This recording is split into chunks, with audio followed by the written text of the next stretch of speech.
Enrique de León, dirigente del Comité Nacional de Lucha contra el Cambio Climático. Enrique, parece ser que ya la planta, ustedes han sido de los que han persistido en que se podía hacer plantas a carbón, a gas natural en vez de carbón. Han reclamado hasta hace poco que se haga una conversión. Ya parece que el tiempo se va escaseando por el avance que hay en la construcción. Porque sí se y puede. el costo sería muy elevado, convertirla, modificar el diseño ya original. ¿Ya ustedes se resignaron a que esa es la planta eléctrica que se va a levantar? No, porque es que esa planta finalmente para poder ser competitiva va a tener que transformarse a gas. Es decir, eso no se lo despinta a nadie. Pero el carbón es el combustible más barato. No lo es ya.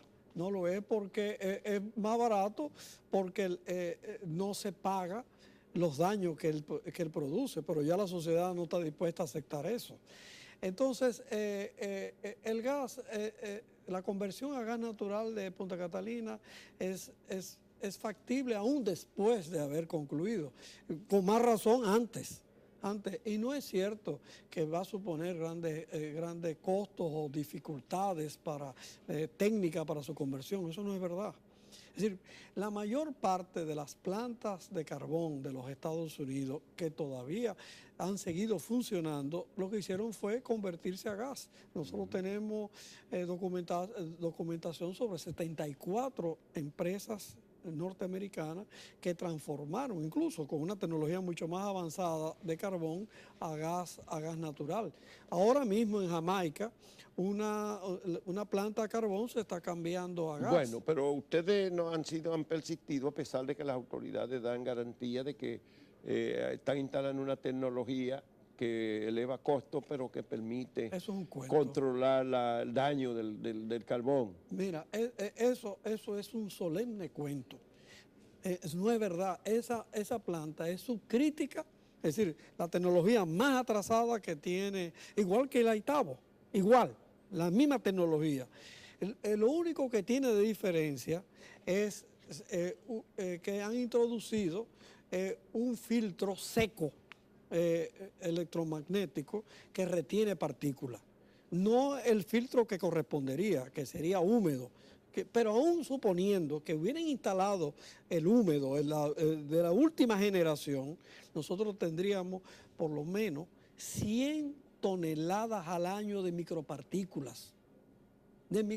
Esas 100 toneladas al año de micropartículas van a producir necesariamente muertes prematuras en una cantidad significativa en la región. Es decir, no estamos hablando de cualquier cosa, es decir, cualquier esfuerzo que se deba hacer para cambiar el carbón por el gas, hay que hacerlo primero para salvar a la población de una catástrofe sanitaria, porque el carbón con los subproductos, ¿no?, los residuos de gas ácido, micropartículas y ceniza, va a producir enfermedades y muertes prematuras en cantidad muy significativa. Pero además, el dióxido de carbono emitido, en términos económicos, va a producir de aquí al 2030 por lo menos 400 millones de dólares de daño por el aumento. ¿Cada año? No, al año. Del 2000, de ahora al 2030, un total de más de 400 millones de dólares entre ese periodo. En el periodo completo. Pero además de eso, la entrada de Punta Catalina, junto con las dos Itabo, van a representar el 54% de toda la energía servida. Eso es una barrera por 20 años para que las energías renovables puedan tener un papel significativo en la matriz eléctrica, lo cual va a terminar produciendo una situación muy mala en términos económicos para el país, mientras toda la región está cambiando para gas y para energía renovable, nosotros estaremos a carbón. Y la energía renovable es inmensamente un costo inferior al carbón o a cualquier combustible fósil, lo que quiere decir que nuestra economía no, va a estar fuera de competencia. Fuera de competencia.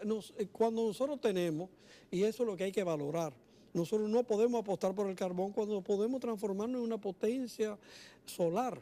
Nosotros podemos producir el 85% de nuestra energía eléctrica a base de sol y a base de viento, sin ningún problema, sin ningún problema.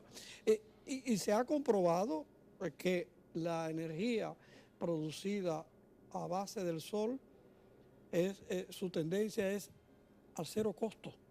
Es decir, no es posible competir con ¿Y el aquí sol. entonces tú te puedes atribuir que aquí hayamos persistido en montar plantas termoeléctricas?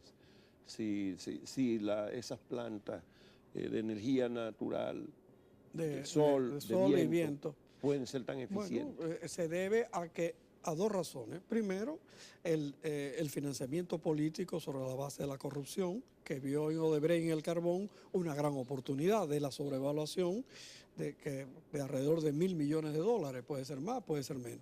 Y en segundo lugar, el país, su matriz es a base de fósiles, es decir, petróleo o gas. Esos intereses no le conviene o no le convenía, porque ya han comenzado a percibir que efectivamente el convertir su inversión a sol y a viento es rentable. Es decir, últimamente, pero eso fue este año. Pero ha habido una gran resistencia de los generadores eléctricos que son a fósil, es decir, a combustible fósil, de darle entrada a las energías renovables. Es precisamente la competencia a nivel internacional que está obligando a esos generadores, a esos capitales, a abrirse a la energía renovable. Pero hasta hace poco, tanto el gobierno visualizó el carbón como una oportunidad, junto con Odebrecht, de financiamiento político, porque toda la corrupción en Punta Catalina, tal vez a diferencia de otros casos y de otros países, ese financiamiento tuvo propósito político, el propósito de la reelección de Danilo Medina. Es decir, no es simplemente un robo de tipo personal, no, tiene un propósito político. Y por eso se apostó por el carbón. Y hubo oposición radical pese a las ofertas que hubo de gas natural. Pero tú estás rescatando acusaciones que se formularon. Fernando Fernández, el director de aduana, y del equipo, que fue del equipo del presidente Danilo Medina, fue de lo que dijo que se había utilizado una parte de ese dinero de Odebrecht para comprar la reforma de la Constitución. Y así fue. Efectivamente. E incluso el primer pago que se le hizo a Odebrecht fue destinado a la compra del comité político. Y ese testimonio lo hemos recibido de personas directamente implicadas en esa operación. ¿Nacionales? Sí, nacionales. Bueno. Pues ahí está, de todas maneras, la planta Catalina, el gobierno la va a terminar, salga... es un abuso de poder, viento, por encima, viento, como marea, lo lo que sea, dijo Bichara hace un tiempo. Pero bueno, es que nadie en la sociedad dominicana quiere pensar la posibilidad de que se quede a media una inversión que ya va por 1.550 Es que no tiene que quedarse a media, se puede concluir a gas y sin Odebrecht, sin ningún problema, sin ningún problema. Bueno, muchas gracias a Enrique de León, dirigente del Comité Nacional de Lucha contra el Cambio Climático, que es una realidad. En estos días estamos viendo cómo entró el calor con banda aquí. Así es. Y se adelantó. Este año hubo un fenómeno atmosférico en el mes de abril. Un ciclón en el Atlántico. En el Atlántico. Atlántico Norte. Muchas gracias, Enrique de León.